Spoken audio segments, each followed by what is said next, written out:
रायगढ़ जिला पद्मपुर पुलिस केन्दुगुड़ा फांडी निकटरे रात्रि गाड़ी जांच करने समय ब्रह्मपुर पटु दुईटी कार द्रुत गति आसुवा देखि पुलिस गाड़ी को अटकाई गाड़ी रे जांच बेले से गंजाई थिबा अनुमान करी पद्मपुर थाना को नहीं अधिक पचरा उचार जनागला से गंजाई अच्छी बोली दुईटी कार 60 केजी 800 ग्राम गंजाई जबत कर एथिरे संपुक्त 5 जन व्यक्ति को गिरफ्त करने सह तांको पाखरु 91,085 टंका एवं 5टी मोबाइल मध्य जबत करा जायछि।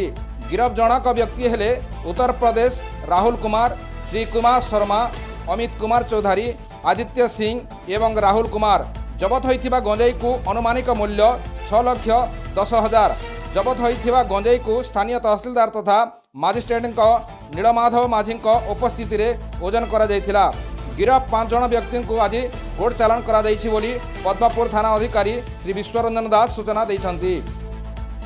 ब्यूरो रिपोर्ट संग्राम न्यूज ओडिशा।